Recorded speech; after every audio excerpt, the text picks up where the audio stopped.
Listening practice through dictation 4. Copyright 2007, Compass Publishing. All rights reserved.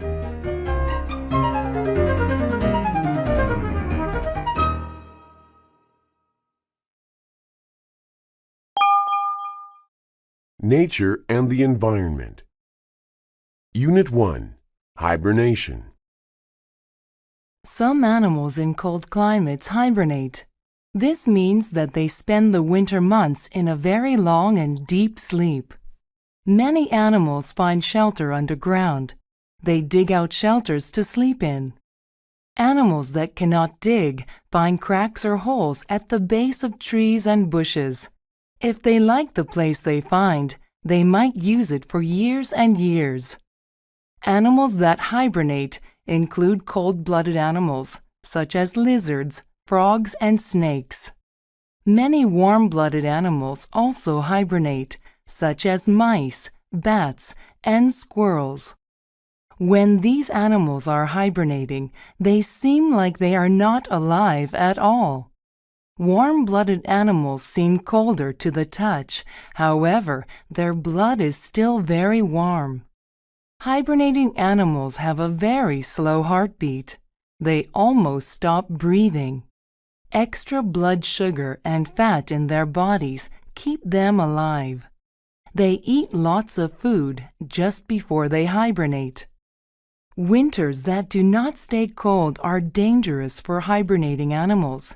They can sometimes wake up in their shelters when it gets a little warm. Then they use energy by moving around. During winter, there is very little food.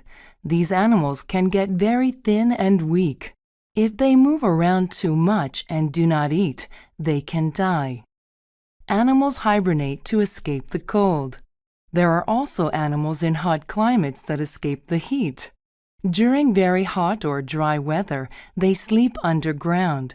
This is called aestivation. Unit 2. Falling leaves. Autumn or fall is the season between summer and winter. The days become shorter and the air gets cooler. Trees sense these changes, so they start preparing for colder weather. Trees that have leaves block water and food from coming through the branches to the leaves. When this happens, the leaves die. They fall off the tree or the wind blows them away. This is why autumn is usually called fall in America. As the leaves start to die, they appear to change from green to red, yellow, orange, or brown. Actually, the leaves are really these colors all year long. They look green because of a chemical called chlorophyll. Chlorophyll works with the sun to help the trees make food. In autumn, when there is less sun, the tree cannot make chlorophyll, so the green color fades. This reveals other colors, like red and yellow, that were always in the leaves. Like trees, animals also sense changes in the cooler autumn climate. Animals that hibernate eat a lot during autumn. They gain weight to store energy in the form of fat. They use this energy to survive the winter while hibernating. Many birds survive the cold in a different way. They leave. Each year, many birds migrate south to warmer climates during autumn. They migrate north again in the spring. Not a bad idea, if you ask me.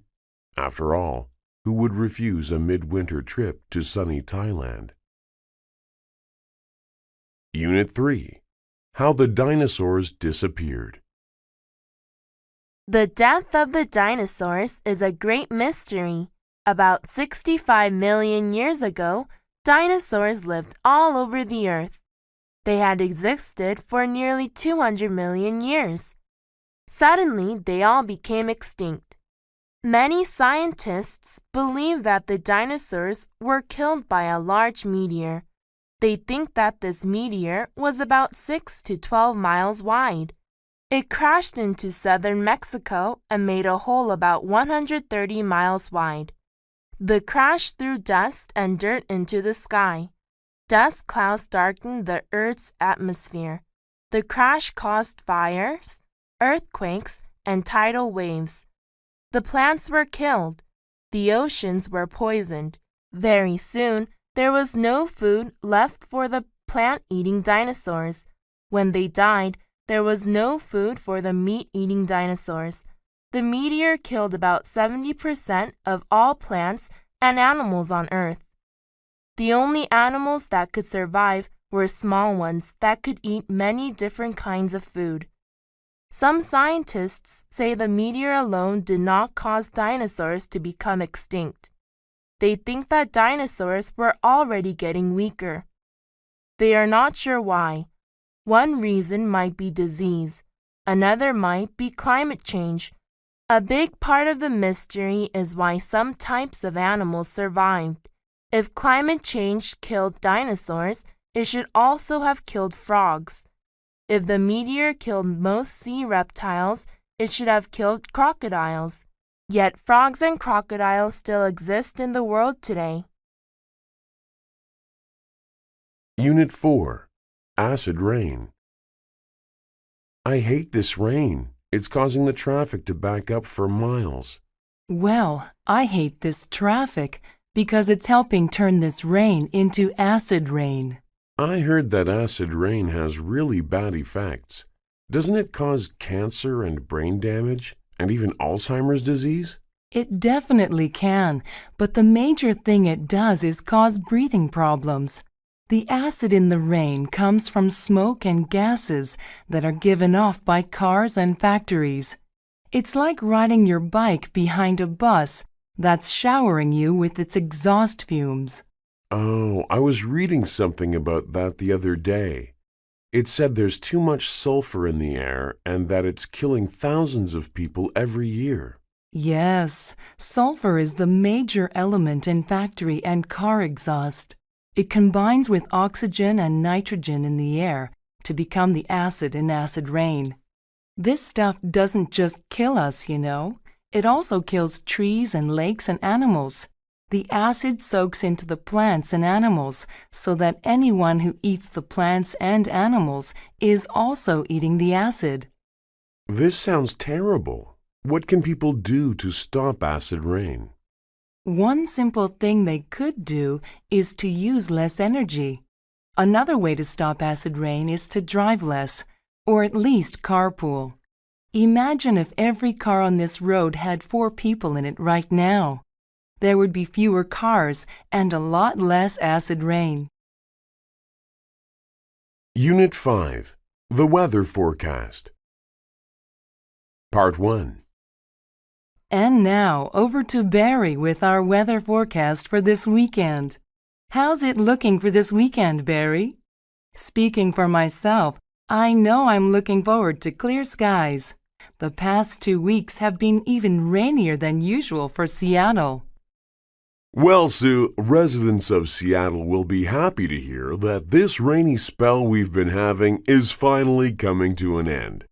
Although we've seen occasional showers today, by tonight things should dry out, and Friday morning should be clear and sunny.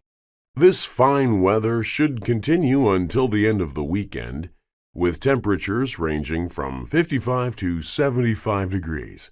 So everyone can put away those umbrellas. Back to you, Sue. Thank you, Barry. On behalf of the Thursday 6 o'clock news team, we wish you a pleasant evening. Part 2. Did you hear the weather report, Jenny? It looks like it'll be a clear weekend after all, so we won't have to cancel our trip to the lake. That's almost unbelievable. I'm really looking forward to getting out of the city and camping under the stars. But we'd better get our stuff ready tonight, Paul, if we're planning to leave tomorrow right after work. Yes, we'll need our tent, sleeping bags, camping stove, and a cooler for the drinks. What about food? Let's stop at a store and pick up some groceries on the way out. Sounds good. Well, we'd better get packing if we want to be ready to go by 5 p.m. tomorrow. Science and Technology. Unit 6. Who invented that? What's so funny? I can't concentrate on my work if you keep laughing loudly like that. I'm sorry. It's just that I'm reading this article in Science Today magazine about some of the unusual things that people have invented. These inventions are incredible. Okay, tell me about some of these inventions, and let's see if I think they're as funny as you do. All right. The first one is a ladder for spiders, a thin, flexible rubber strip which attaches to the top edge of the bath. Haha, I wonder how long it took someone to invent that. Another inventor has designed a portable seat that you wear on a belt around your waist. In this picture, it looks like a big plastic cushion. Well, that is very unusual, but who would want to walk around with a portable plastic seat hanging from their waist all the time? Another unusual invention is this one. Look, it's a car plate that indicates whether the driver is a man or a woman by using different colors on either side. There's one color for males and one for females. What's the point of that invention? The inventor says that other road users will change the way they behave. They will become more polite if they know a woman is driving, so there will be fewer car accidents. Huh, do you really think that will happen? That's completely unbelievable. Unit 7. The White Noise Machine. And now, ladies and gentlemen, the moment you have all been waiting for. Here's the winner of this year's science contest, Charles Moore. Charles, tell everyone about your invention. Thank you. For the science contest this year, I've invented a white noise machine. Let me explain what that is. Have you ever been kept awake at night because of the sound of traffic or people talking or loud music? These types of noise are sometimes called dark noise. Dark noise is made up of sounds that bother you so much that you can't concentrate on what you are doing. White noise is not exactly noise. In fact, white noise can't be heard at all. White noise is made up of invisible waves of sound that reduce the effects of dark noise by making sounds of the opposite frequency. It's like being in the ocean and seeing a large wave coming toward you. It might knock you down. But if you could send a wave, or many small waves, toward the big wave, it wouldn't be as powerful, because the small waves would hit it and reduce its size. My machine does this with sound. As a sound enters the microphone, the machine determines the sound's frequency. Then it makes a sound in the opposite frequency that cancels out the first sound. I hope my machine will give some peace and quiet to people living in noisy places. Thank you. Unit 8. Inches and Centimeters. Hi, Julie.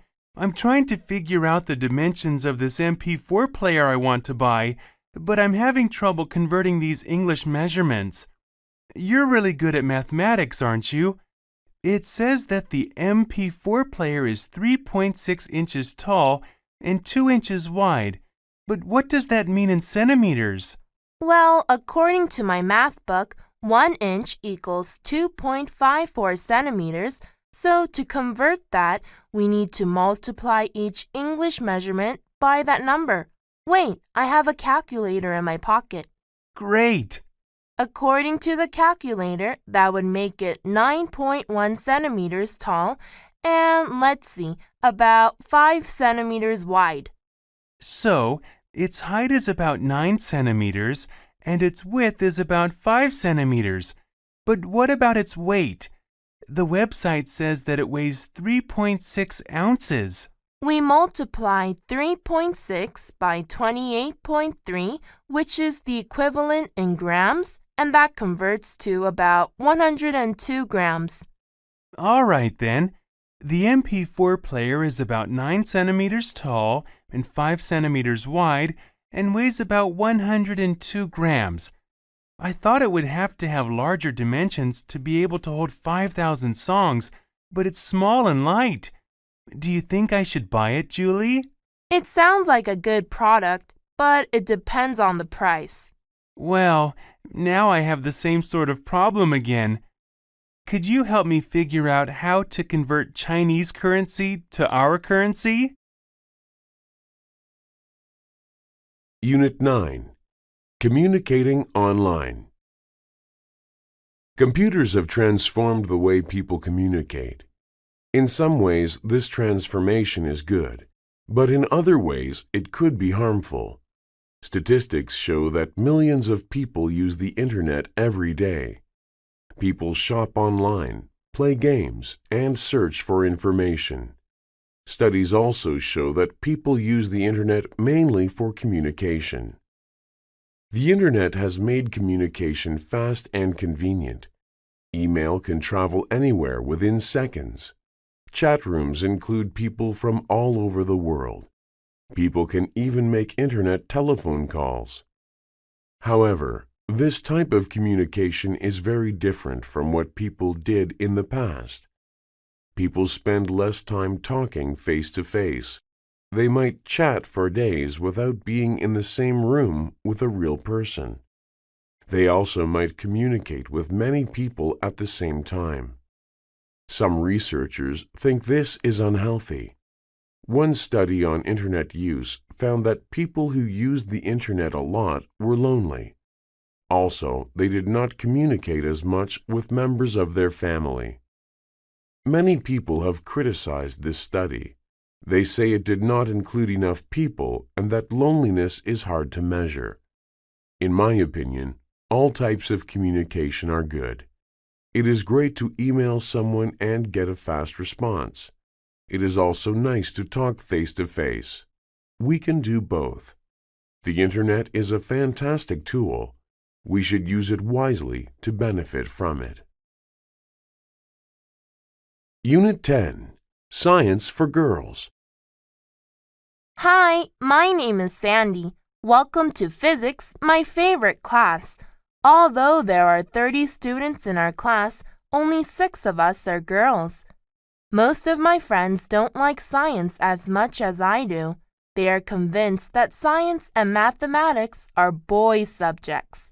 They say that boys learn about science and mathematics by playing with toys like building blocks, racing cars, and simple machines, while girls play with toys like dolls and tea sets.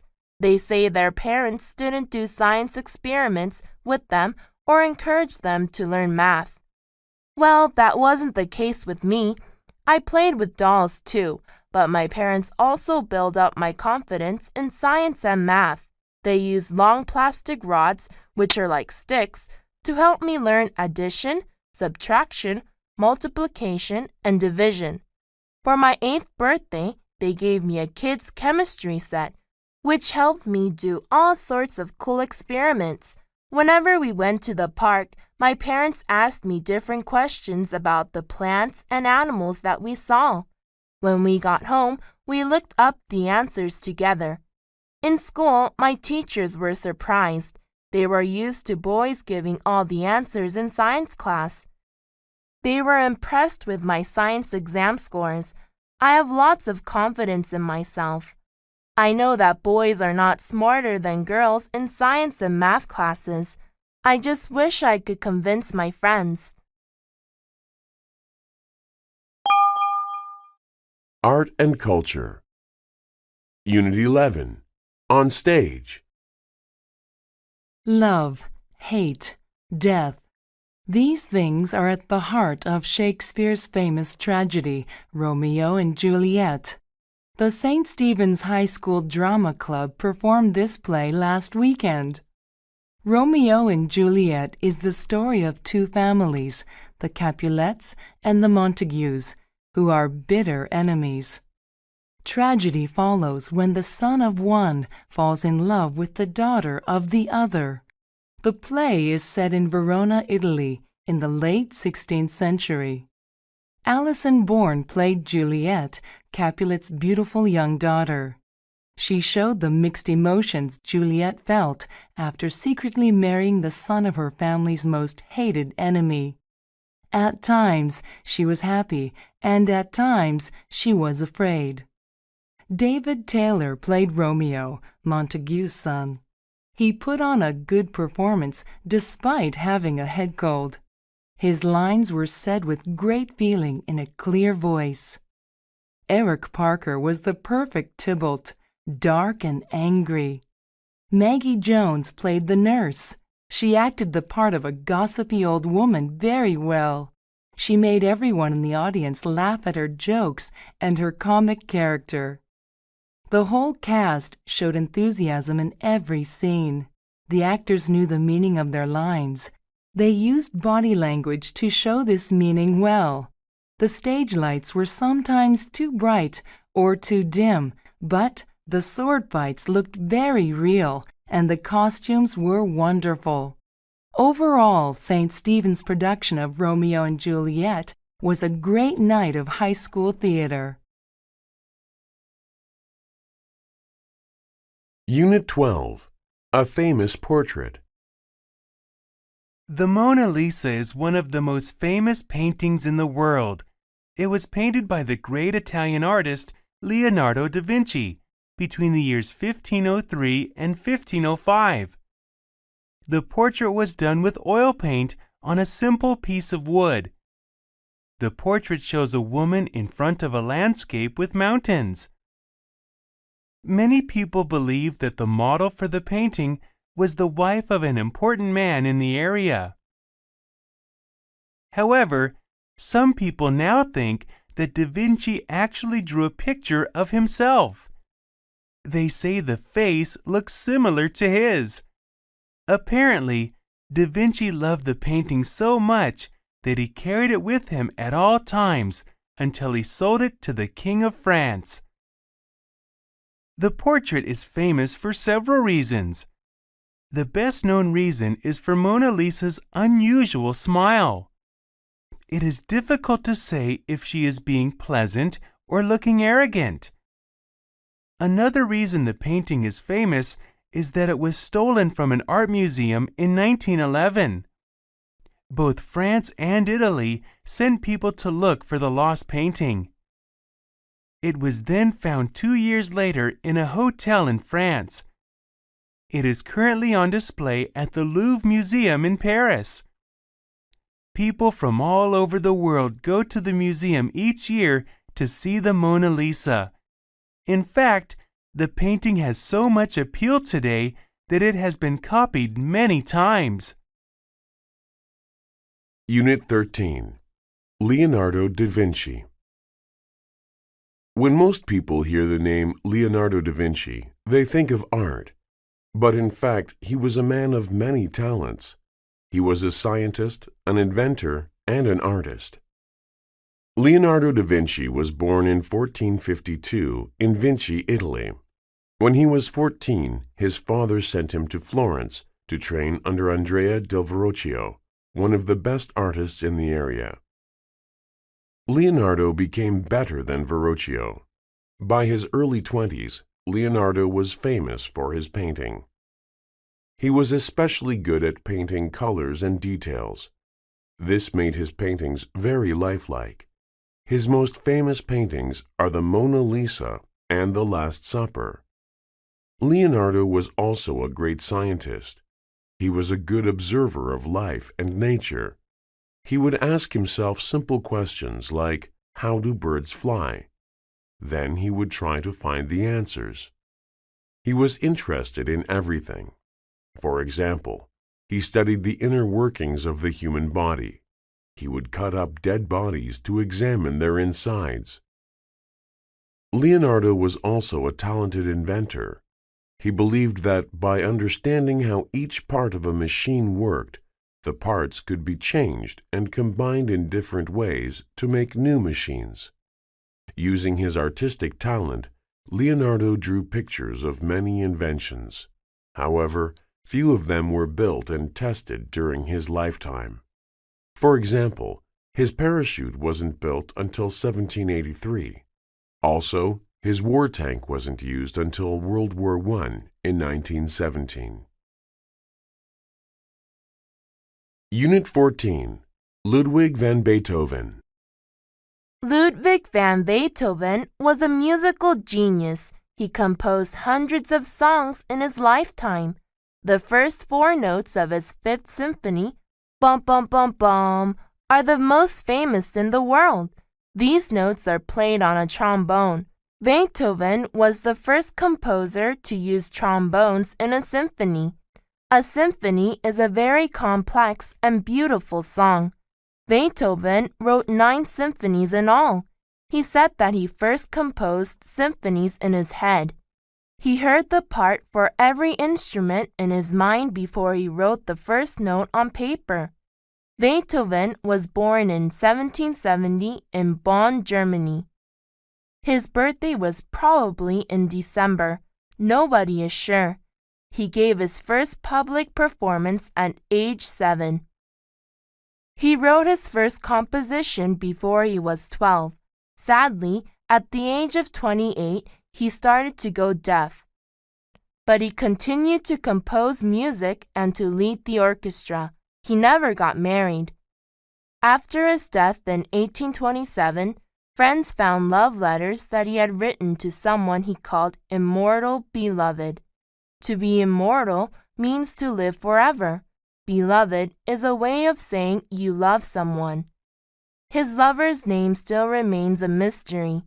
For these reasons, and because of his wonderful music, he is remembered as a remarkable man in history. Perhaps no other composer has had such a large effect on the history of Western music as Beethoven. Unit 15. A nice gift.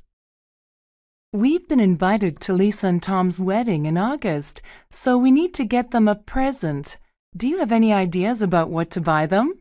I don't know. I'm not very good at buying gifts for people. What do you usually buy people for wedding gifts? I'd like to buy something that they have especially asked for. Most couples who are getting married go to several department stores and make a list of what they would like, and the stores put the list into a computer system. Then you can go and print out the list and choose something that they would like. Are Lisa and Tom registered somewhere? Yes, they are registered at 2 department stores. I've already printed out their list from one store. What have they asked for? Well, they have asked for different things for their new house.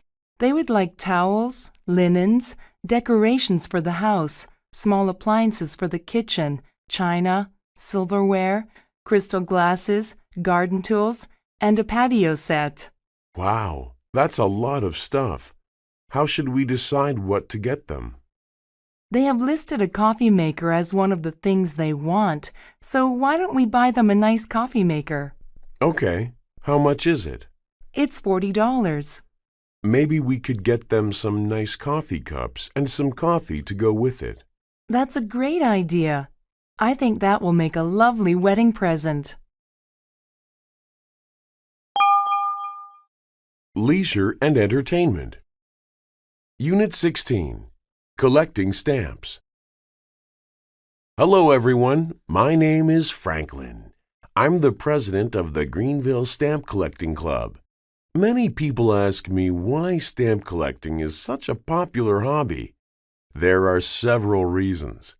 First, stamp collecting is inexpensive. Most letters come with stamps on them. All you need to do is remove the stamp from the envelope.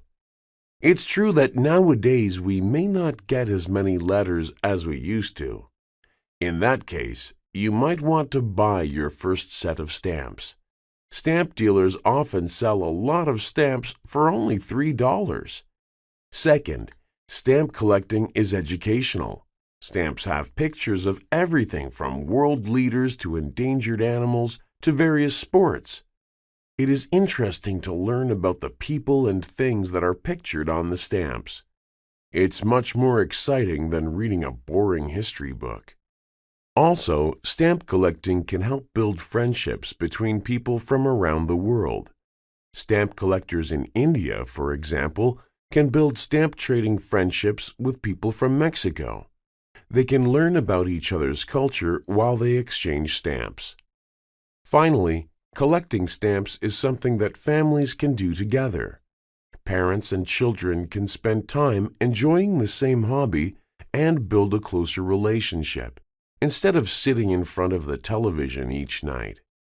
So there you have 4 good reasons why stamp collecting is the world's #1 hobby. I hope you have enjoyed my talk. There are refreshments in the lobby. Thank you. Unit 17. Rock, Paper, Scissors. Come on, Tony, let's go to a movie tonight. We went to a movie on Saturday, Mary, but we haven't gone bowling for a long time. I know. Let's play rock, paper, scissors to decide. Rock, paper, scissors?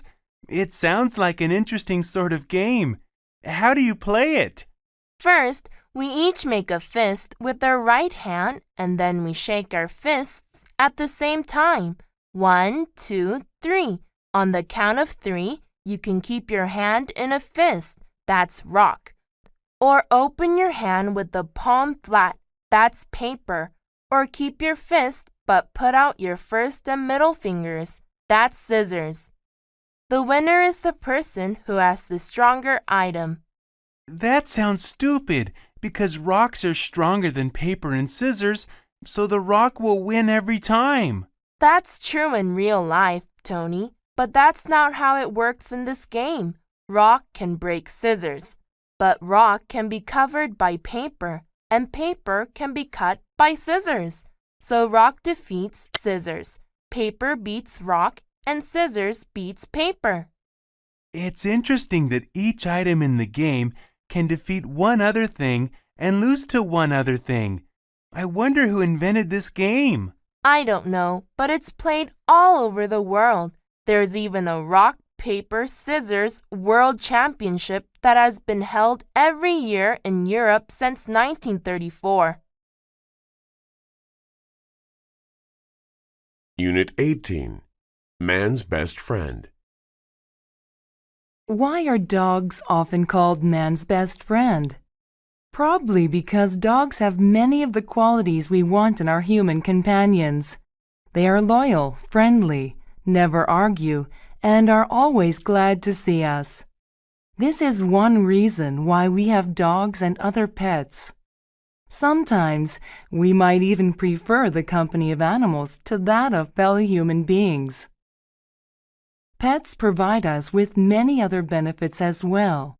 Studies have shown that having a pet nearby lowers the blood pressure of elderly people and raises their spirits. One study in Britain showed that people with pets recovered more quickly from heart attacks than those who didn't have a pet. The study also found that pet owners suffered from fewer common ailments, such as colds, headaches, and fevers, than people who don't own pets.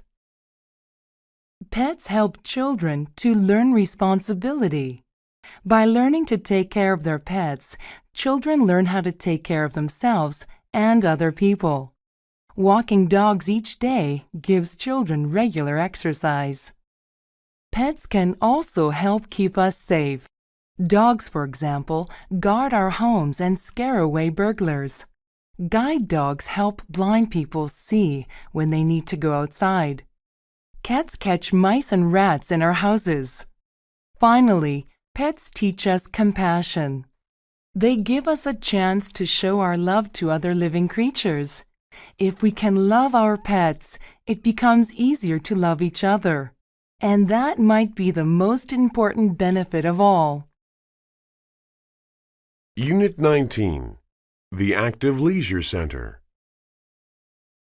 Bored with nothing to do? Come and check out the Active Leisure Center.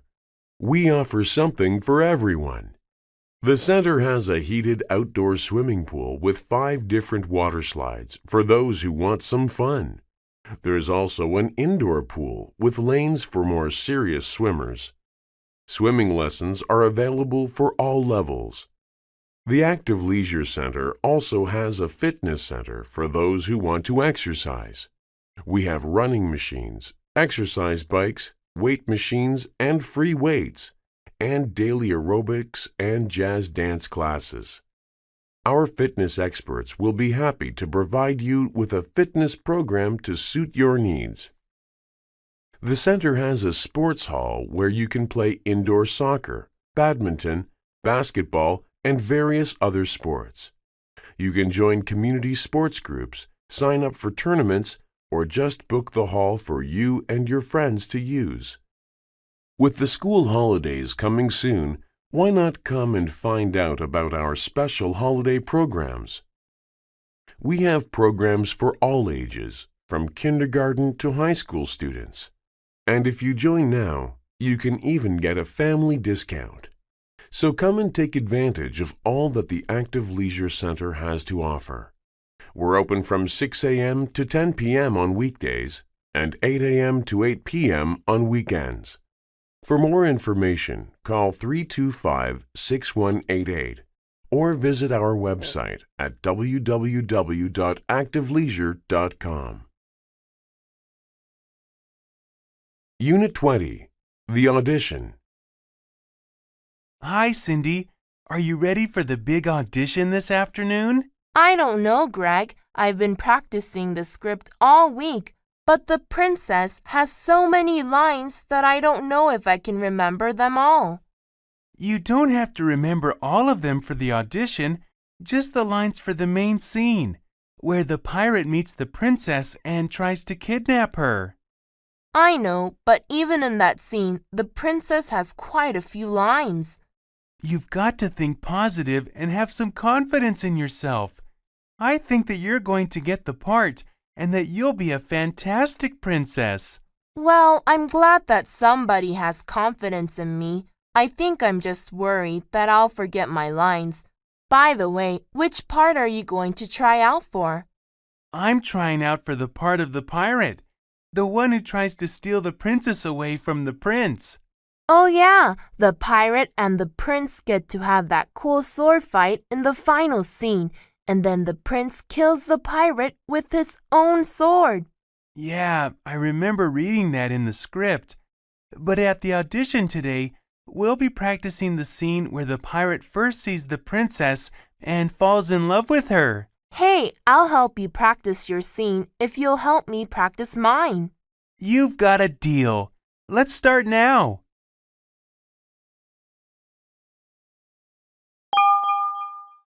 School and Family. Unit 21. Add, subtract, multiply, and divide. Hello there, Terry. How are you doing? Not too well. I'm really having trouble figuring out this arithmetic assignment. I can add and subtract pretty well, but without a calculator, it's difficult for me to multiply and divide. Hey, Olaf, I heard that you're excellent in math. My technique is that I try to imagine pictures in my mind so the numbers aren't just figures on a page, but something I can apply to real life.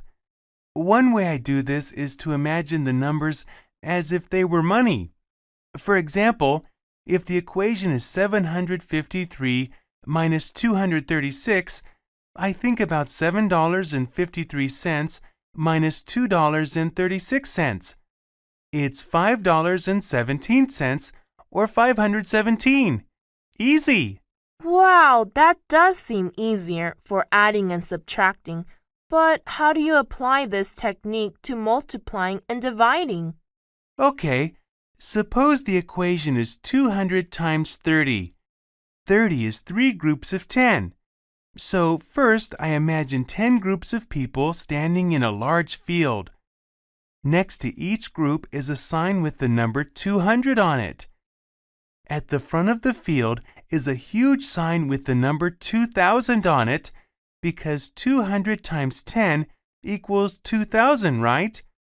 But the problem requires 200 times 10 3 times, So I just add 2 more fields of people to my picture with 2 more signs that say 2,000. Now I have 2,000 times 3. The answer is 6,000. Unit 22. I spy. Dad, this is so boring, just sitting back here with nothing to do. Playing a game is a fun way to pass time on a long car trip. Okay, but what kind of game can we play when we're going 70 miles an hour in a car? Well, when I was young, we used to play a game in the car called I Spy.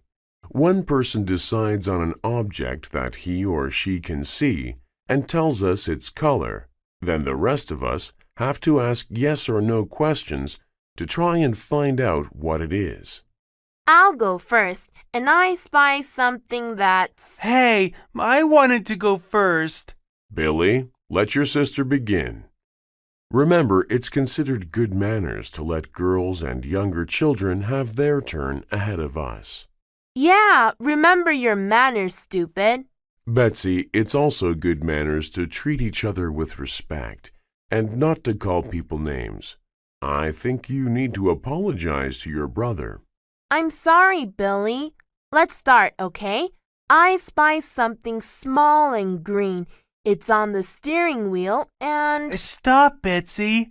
Dad said that you're only supposed to tell us its color, not its size or location or anything else. Oh no, I forgot. That's okay, honey. Everybody makes mistakes. Remember the saying, if at first you don't succeed, try again. Okay, let me try again. I spy something... Unit 23. American Families Today. American families today are very different from what they were about 100 years ago. The main difference is that families are now much smaller. In the past, most families lived on farms. They needed children to help them work. Today, most families live in cities. Parents do not expect their children to work for them. It is also becoming very expensive to raise and educate children. Many parents cannot afford to have a large family. Others think that there are already too many people in the world. If they have more than 2 children, it will increase the population. Also, the types of families are changing. Statistics show that there are more single parents than ever before. More and more unmarried couples are having children, and a growing number of couples are choosing to have no children at all. Traditional families, a married couple with children, live in less than 25% of all U.S. homes. One reason for this trend is the greater number of working women. In the past, women depended on their husbands for money. Now, many women have jobs. They don't have to be married to have money. Another reason is divorce. This is when a husband and wife decide not to be married anymore. Almost half of all U.S. marriages end in divorce. Many people decide not to get married at all. They prefer to be single and live without a husband or a wife. Unit 24. Making Decisions. How does your family make important decisions? Do children have any say in making these decisions, or do parents simply tell them what to do? There are several different methods for making family decisions. One method is to have a vote. Each family member writes his or her own choice on a piece of paper. With this method, each person gets equal say in the issue being decided. What if the vote is a tie? You should think of an idea to break a tie before you vote. A second method is to give older children special privileges. If you're moving into a new home, for instance, the oldest child might get first choice of bedrooms. A third method is to take turns making the decisions. Suppose a family goes on vacation together each year. One year, they might let their daughter decide where they should go. The next year, the choice goes to the son. A fourth method is to let the head of the household decide what is best. That is the way we do it in my family. The head of our household, my father, listens to all our opinions. Then he makes a decision. We agree to follow his decision even if we don't like it. Making family decisions is not always easy. The important thing is to choose a method that everyone agrees on. That could cause a problem, however. Which method should you use to decide which method to choose for making decisions? Unit 25. My favorite teacher. The best teacher I've ever had was Mr. Lambert, my high school French teacher. He was short with dark hair, a thick beard, and a big smile. His legs were short too, so his arms always looked too long. He was a very good teacher because he always brought so much energy to the classroom. His classes were never boring because he was always active, trying to find new methods to communicate ideas. Because he taught French, English wasn't allowed in class, so he often had to demonstrate the meaning of new words through gestures and acting. Once he had to communicate the word above without saying it in English. First, he pulled a desk near the blackboard and then put a wastebasket between the desk and the blackboard. Next, he put his feet on the edge of the blackboard and his hands on the desk so that he was above the wastebasket. I've never forgotten that demonstration. It was difficult not to enjoy the subject when he was so excited about teaching it. The most important reason that Mr. Lambert is the best teacher I've ever had is that he loved all his students, even when we made him angry by speaking English in class. Whenever that happened, the students always felt guilty because they had so much respect for him. Now that I'm a teacher, I try my best to be like Mr. Lambert. He is my role model. People and Work. Unit 26. Meet Deborah. Hi, my name is Deborah Garrell. I'm a 20-year-old communications major at New York University. I love being at university. I'm enjoying my courses, and I meet many new people every day. It seems like a new adventure, and I love adventures. I spent my childhood traveling all over the world and learning about different cultures. You see, my father works for the World Bank, so our family has always moved around a lot. I've lived in Mongolia, East Timor, Brazil, Nigeria, the Netherlands, and the United States. The hardest part of growing up was saying goodbye each time we had to move. But I would always remind myself that I would make new friends soon, and I always did. I've learned not to be shy. After leaving one place, I would always email or call my old friends. I would tell them about the new adventures I was having and ask them about new things in their lives. That is probably the reason I chose to major in communications. I like to keep in touch. It's obvious that I love to travel, isn't it? But I also enjoy dancing, reading, going to the theater, and riding horses. If you share any of these interests and would like to learn more about me, please let me know. And if you have different interests, I'll remind you, I'm always looking for a new adventure. Unit 27. What's in a name? Sai, do you have a local driver's license that we can rent the car with for our trip this weekend? Sure, Jen. Here you are. It says here that your name is Sarang Patel, but I thought your first name was Sai. Sai is my nickname, and Sarang is my given name. It means navigator in Hindi. At the time I was born, things were confusing and difficult for my family in India. My parents wanted a son who could lead and guide our family to success.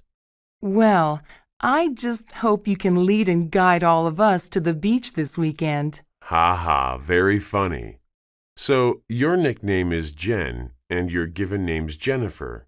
Do you know how you got that name? Actually, I was named after my father's grandmother, Guinevere. Wasn't Guinevere the wife of King Arthur in that old story from England? Yes, she was. And her name means pure. It's interesting how people get their names. In India, we don't name children after their relatives like they do in America. To me, it's strange to see names like Jack Johnson Jr. and George Bush Sr. Usually, it's a way to show respect for a person, but some people make it ridiculous. You've heard about George Foreman, the famous boxer, haven't you? No. Well, he had 5 boys, and he named each one of them George, after himself.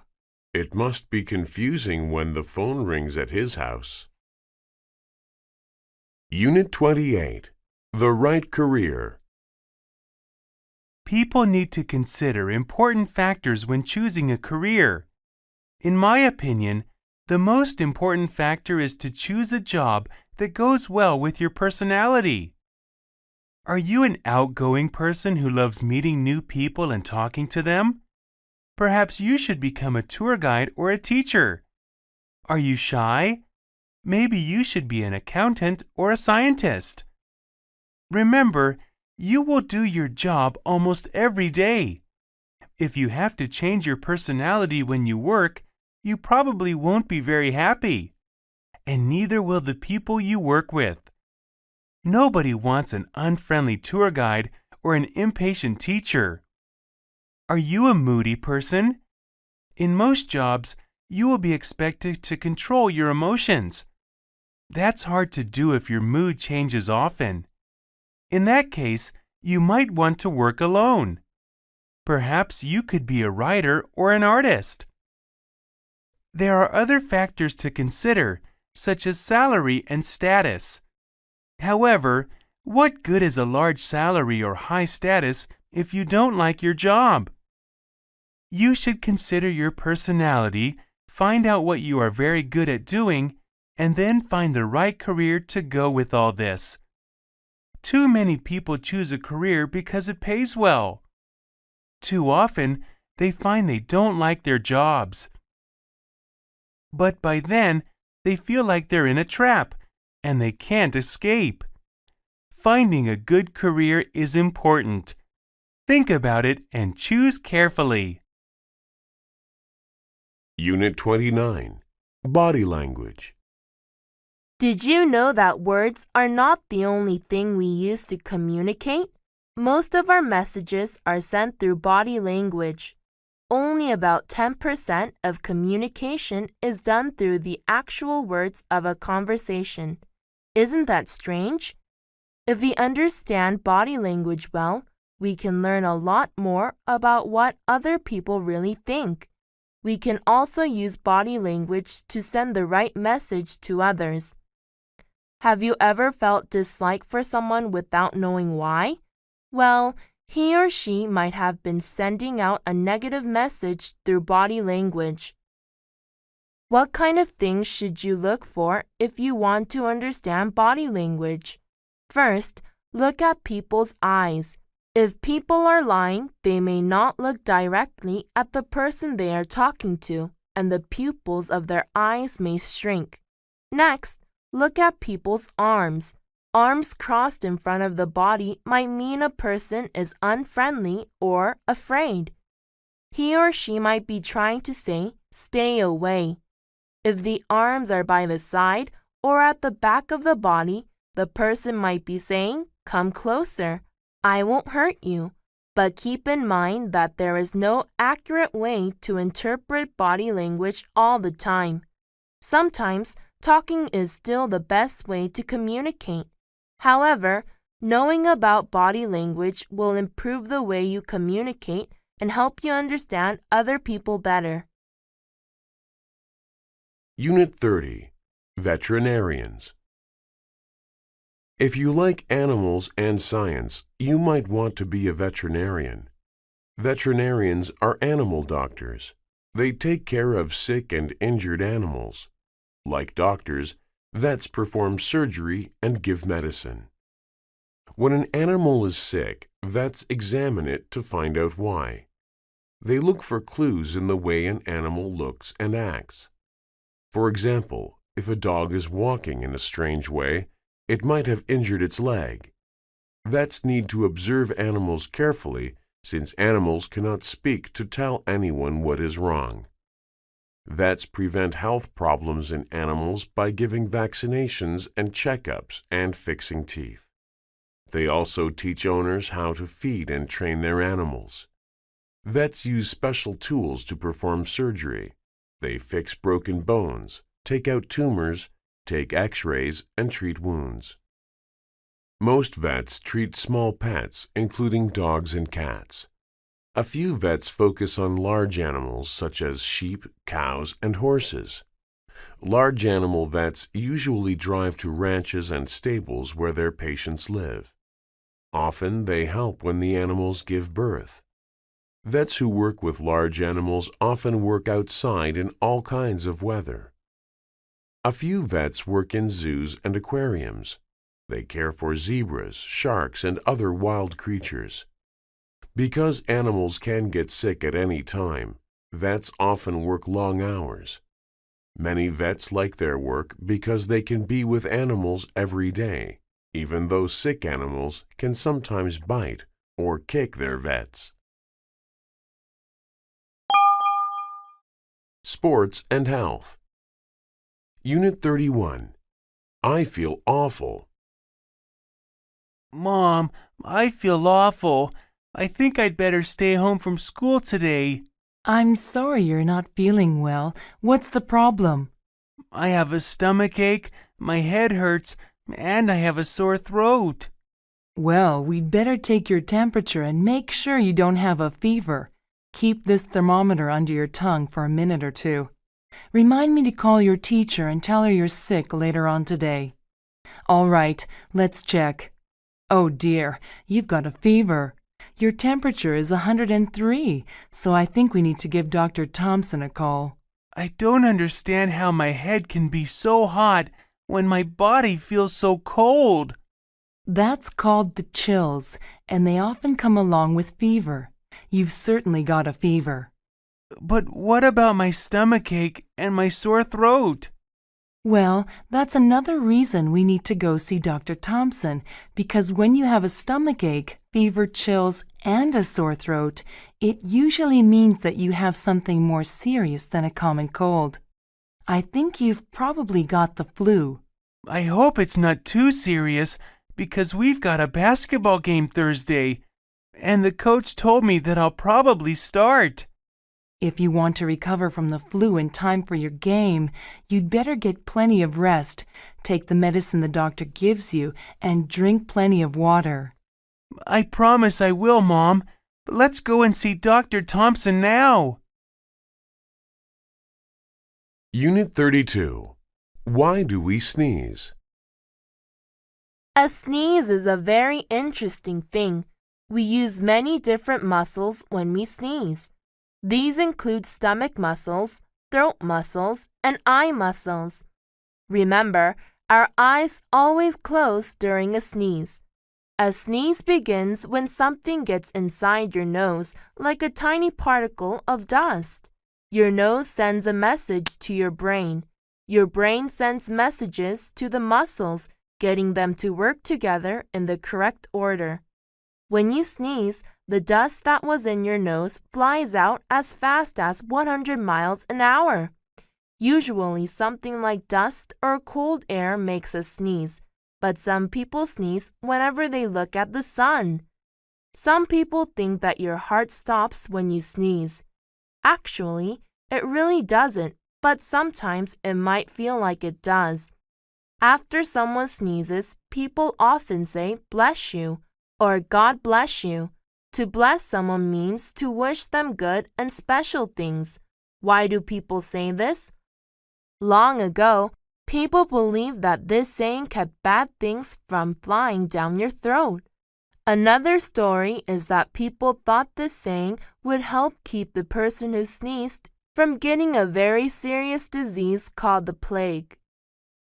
At that time, the plague was killing thousands of people. It was thought that saying "God bless you" would protect people from getting this awful disease. Today, the saying is simply a nice way to wish someone well. Unit 33, Skiing and Snowboarding. My name is Michael Bryce, and I love to ski and snowboard. I am 16 years old, and I have been skiing since I was 5 and snowboarding since I was 8. Both my parents like skiing, and my older brother likes snowboarding. In my opinion, snowboarding is more fun and exciting than skiing. When I ski, it feels really easy to control where I go and how I move.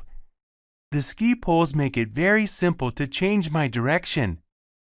There are no poles in snowboarding, however, so when you snowboard, you have to understand the snow very well to make sure you don't fall. The feeling I get while I'm snowboarding is more exciting than when I'm skiing because I like having less control. I enjoy the challenge. I never know what's going to happen. This makes it more exciting. Some people think that the reduced amount of control in snowboarding makes the sport more dangerous. But in my opinion, snowboarding is actually safer than skiing because when you ski, you are standing on 2 skis.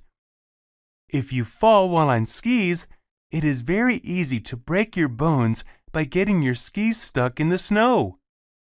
On a snowboard, your legs stay together even when you fall. While I still love to ski, I like snowboarding much better. It is more fun and exciting, and maybe even safer than skiing. Unit 34, A Nice Cup of Tea. Could I offer you a cup of tea? Yes, thank you very much. What kind do you have? I have Earl Grey, English breakfast, Irish breakfast, and Darjeeling. Those are all black teas. Do you have any green tea? I'm sorry, I don't really like green tea. How could you not like green tea? It's so much easier to drink than black tea. I just don't think green tea tastes as good as black tea. Green tea has a simple flavor, but black tea has many kinds of flavors. Well, I don't taste many flavors when I drink black tea. It just tastes bitter to me. Then you should drink more black tea, because after drinking it for a while, you begin to appreciate its flavor.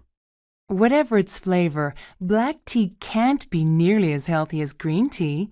I read about a study last week that showed people who drink green tea are less likely to get serious diseases like cancer or heart disease. Well, history tells us that in the past, good black tea has been considered more valuable than gold. Wars have been started over it. Really? Which wars? The American Revolution. The American Revolution had nothing to do with tea. One of the things that started the Revolutionary War was an incident where a group of Americans dumped a British shipment of tea into the ocean in Boston. This was called the Boston Tea Party, and it had nothing to do with green tea. Unit 35, The Injury.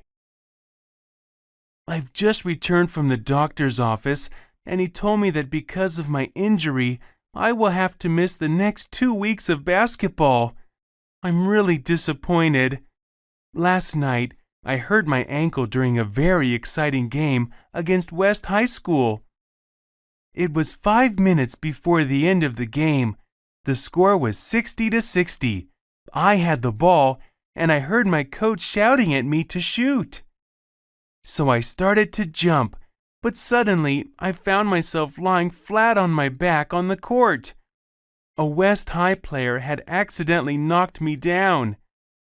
I tried to stand up, but my ankle hurt so much that I was unable to walk.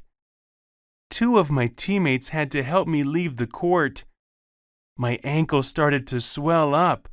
So the team doctor brought me a bag of ice to put on it. The ice was cold, but it felt good on my ankle. When the swelling on my ankle reduced a little, my coach asked the doctor if he thought I would be able to play anymore. But the doctor replied that I would have to sit out the rest of the game and come to see him the next day. Not only did I receive an injury, but we also lost the game by a score of 68 to 66. What a disappointing night. Travel and Transport. Unit 36. Moving. Hey, Sheena. I haven't seen you for ages. What's new? Where are you going with all those suitcases? Hi, Mark.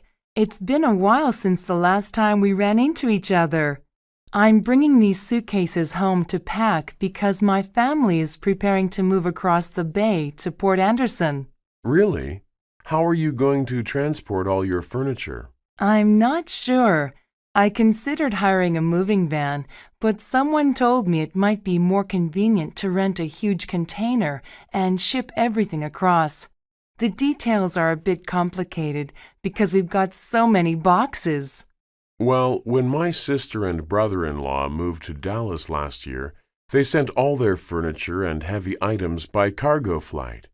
They hauled it there on a massive cargo plane, then rented a truck and picked it up at the airport after they arrived. That's interesting, but the problem is that we have so much junk, we might need 2 cargo planes. Well, however you get it there, it sounds like you'll need help once you get it to the other side. I've got a friend there who owns a self-serve truck company. He can rent you a truck at a discount rate. Which day are you moving? Next Saturday. I'm free that day, so I'll help you out. I've still got my small truck, so I can haul some stuff for you too. Thanks, Mark. That would be great. Unit 37. Wear your seatbelt. Some people think that the government should require passengers by law to wear seatbelts in cars and taxis. They say that seatbelts save lives and money. Statistics show that 60% of people killed in car accidents were not wearing seatbelts. Statistics also show that most people who wear seatbelts survive. In the past 30 years, seatbelts have saved almost $600 billion in medical costs. The average car accident costs $820 for each person in the United States. Some states require people to wear seatbelts. In those states, about 80% of the passengers follow the law. However, other people think it's wrong to require seatbelt use by law. They say that passengers should decide for themselves. Many of these people agree that seatbelts save lives, but they don't think the government has the right to force people to wear them. They point out that smoking cigarettes is also unhealthy, but the government lets adults smoke if they want to. Leaders cannot force people to do what's good, they argue. It's better to educate people so they will want to wear seatbelts. Those who want seatbelt laws say that the right to public safety is more important than the individual's right to free choice. But their opponents say people must be careful to protect their individual rights. They should decide how to live their lives, not the government. What is your opinion on this? Unit 38. Going on vacation. Hey, Carl. I'm surprised to see you here. Jeremy told me that you were on vacation. Hi, Shelley. We were visiting some relatives in Sydney, but we returned last night. Oh, I've wanted to go to Australia ever since I was little. Tell me what it was like. It was fantastic. We fed kangaroos, walked through rainforests, and swam in the ocean. What was really great was when we took a train to Brisbane to see the Great Barrier Reef. I've heard that flights to Australia are pretty expensive. My dad knows someone who works for Qantas Airlines, so we were able to get a good deal. The tickets were only $800 per person for a round trip. Wow, that is a good deal. When we went on vacation to Bangkok last year, it cost $1,000 for a round-trip ticket, and Thailand's closer than Australia. What did you like best about Thailand? Well, the food was delicious, and riding elephants was exciting, but I'd have to say that the beach was the best part. The only unpleasant part of the trip was after we got home, when we found out that the airline had lost some of our luggage. My father's suitcase and my sister's backpack were missing. So, the airline lost 2 pieces of luggage? How long did it take you to get them back? 3 days. But the good news is that when they finally found them, they delivered them right to our front door. Unit 39. Traveling by Airplane. Airplane travelers can choose between 3 kinds of tickets: first class, business class, and economy class. Most people buy economy class tickets. They are cheaper, so travelers can go to more places more often. Business class is more expensive, with good seats and good service. First class is very expensive, but offers very comfortable seats and excellent service. In economy class, the seats are small and close together. There is not much leg room. In first class, the seats are huge and wider apart. There is lots of room for passengers to stretch their legs. Economy class passengers usually must all watch the same movie. First class passengers have their own TVs, and each person can watch different movies. Economy class passengers eat cheaper food. First class passengers are served delicious fresh food. It is difficult to sleep in economy class because of the small seats and all the noise. In first class, the large seats can be pushed back to make a comfortable bed. There is a curtain between sections, so it is nice and quiet. Economy class is a good choice for short flights within the same country.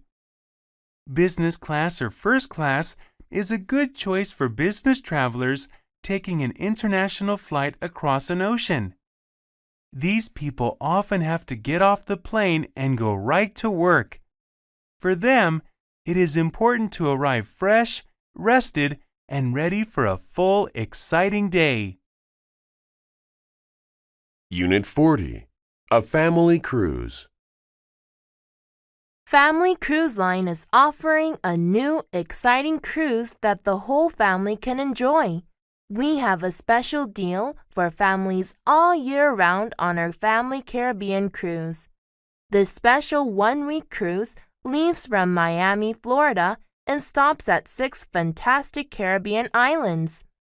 There is so much for the entire family to see and do. On board, we have a variety of great food for breakfast, lunch, and dinner. We also have lots of interesting and fun activities. There are music and dance shows every evening. We have a movie theater and a KTV bar. For kids, we have shows each day with their favorite TV friends like Mickey Mouse, Goofy, and Elmo. Playing with television characters isn't the only activity children will enjoy. They can play volleyball, swim in one of our 3 huge pools, or take dancing and art classes. There's so much variety, the kids can try a new activity each day. Mom and Dad can join them or rest in lounge chairs on our wide ship deck. On shore, you can shop, swim, and enjoy fresh food while you learn all about island life. With 4 to 7 hours on shore each day, you'll have plenty of time to explore each island. Does this sound exciting? It is! So, when it's time to plan your next vacation, remember Family Cruise Line. It will be a trip your family will never forget.